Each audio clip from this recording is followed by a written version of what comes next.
Welcome everyone to the first ever virtual business expo brought to you by the government of Panama via the Ministry of Trade and Commerce in conjunction with the Chamber of Commerce of Panama. My name is Richard Kilborn. I'm the National Director of Investment Promotion. Today I would like to take this opportunity to speak to you about why you should invest in Panama. Panama's key geographic position has historically been of great strategic importance. The isthmus was formed around 2.8 million years ago. It separated the Atlantic and Pacific Oceans, as well as linked North and South America. This landmass, small as it may be, with approximately 75,000 square kilometers, changed the biodiversity of the modern world as we know it. During colonial times, the Spanish crown was focused on Panama because of its privileged location. In the New World, most of the gold, silver, and other riches that were obtained from their conquests in the Americas were all consolidated in Panama City, which is the first major colonial settlement on the Pacific coast. Then, via the Camino Real and the Camino de Cruces, they were transported by land to the Atlantic, where the Spanish had built both the forts of Portobelo and San Lorenzo in order to safeguard their riches before being shipped to Spain.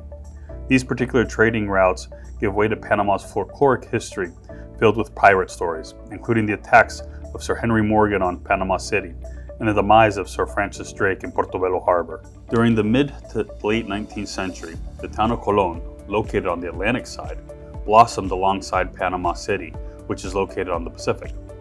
With the construction of the first interoceanic railway, Panama's strategic location once again played a major role moving people from east to west, especially during the California gold rush of the late 1840s and early 1850s. The French started construction of the Panama Canal alongside the Interoceanic Railway during the latter part of the 1800s.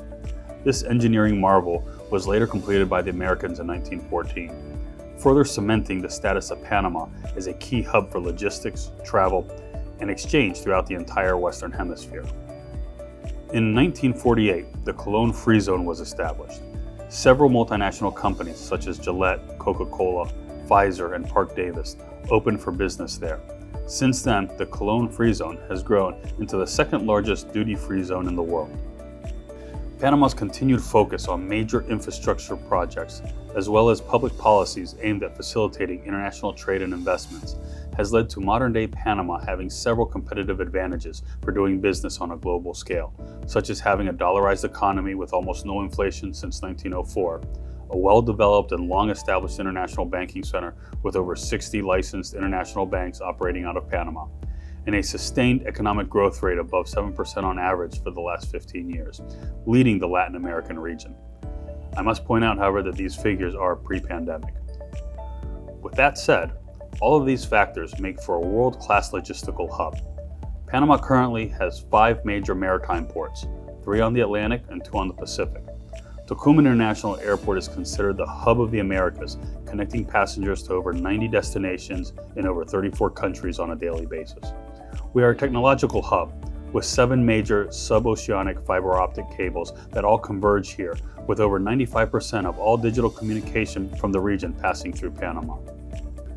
Investing in modern-day Panama, one might ask, how does such a small country become such an important and influential player on a global scale? Well, having a fair percentage of the world's goods passing through the Panama Canal has quite a bit to do with it. But also, for almost 100 years, the U.S. occupied large territories alongside the canal. Then on December 31st, 1999, the Panama Canal and all of its surrounding areas reverted back to Panama, including lands that were occupied by the U.S. military bases. In taking advantage of major infrastructure left behind by the U.S., and by also creating special economic zones and laws, Panama has developed an extremely favorable environment for companies to establish their operations here, which has resulted in the capture of over 50% of all foreign direct investment in Central America. It is important to point out that Panama currently has 23 free trade or commercial agreements, spanning more than 60 countries worldwide. This provides businesses operating from Panama direct access to over 1.3 billion consumers, which have a purchasing power per capita of over $29,000.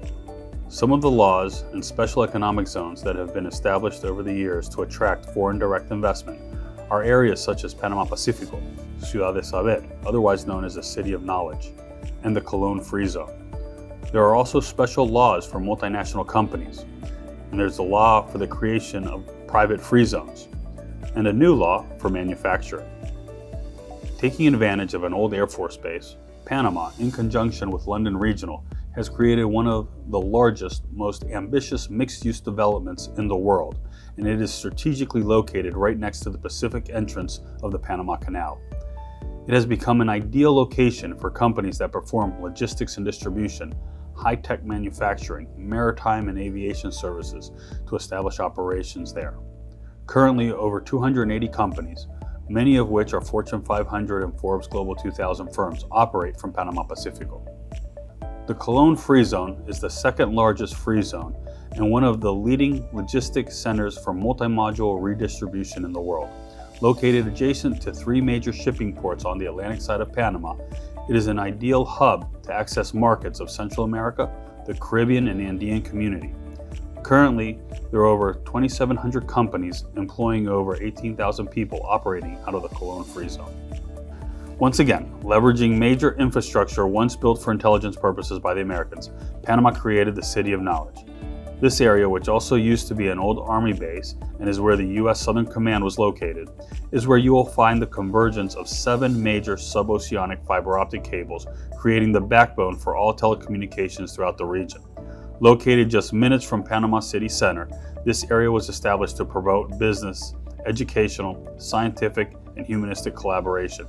It is an ideal location for a variety of activities such as biosciences, infotech, communications, environmental management, entrepreneurship, human development, global services, and businesses focused on the orange economy. The City of Knowledge is a member of the International Association of Science Parks and Areas of Innovation. In the continued pursuit to attract foreign direct investment, Panama in the early 90s developed a law that was later reformed in 2011 that allows for an individual or a company to establish a private free zone anywhere in the country, as long as it meets certain criteria, such as a minimum area of 2 hectares of land. Some of the permitted activities within a private free zone include manufacturing, assembling, processing, logistics, high-tech research, environmental services, and health services. In August of 2007, the law, popularly known as SEM, Sedes de Empresas Multinacionales, as it is referred to in Spanish, was created. This law provides multiple benefits in tax, labor, customs, and immigration. It grants multinational companies greater flexibility and access to over 400 million people living within the Latin American market.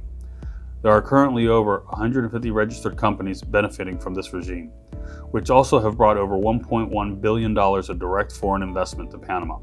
Some of the focused activities that these companies perform include operations management, logistics or warehousing, design or construction plans, electronic processing, R&D and product development.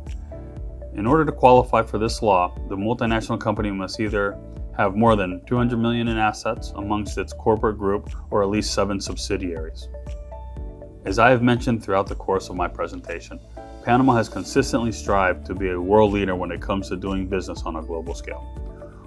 Once again, through the adoption of the new law, EMA or MSN, Panama will attract major corporations to establish manufacturing operations here. Our commitment is to offer legal security, boost economic growth, generate new jobs, and capitalize on the transfer of knowledge and technology. This law contains many of the benefits for multinational companies that are also found under our SEM law, such as a maximum of 5% income tax, as well as labor and immigration benefits for executives. It would not be appropriate for me to conclude this presentation before speaking to you about our Film Commission. The Panama Film Commission was created to promote and facilitate the production of motion pictures and to enhance the film industry in general within the country. If there is undoubtedly one thing that no one can argue, is that we have great locations. Beaches on both the Atlantic and Pacific Oceans, tropical rainforests, a colonial historic district, large mountains, beautiful islands, and views of a modern city filled with skyscrapers that are state-of-the-art. You can consider Panama Film Commission as your one-stop shop for all of your filming needs. They can process all of your permits, including immigration, customs, work permits for foreign personnel, and special requests for film locations within the national territory. I would like to thank you for watching, and please do not hesitate to contact me if you have any questions on how you or your company can invest here. My email should appear on the screen, and I look forward to hearing from you soon. Hasta luego.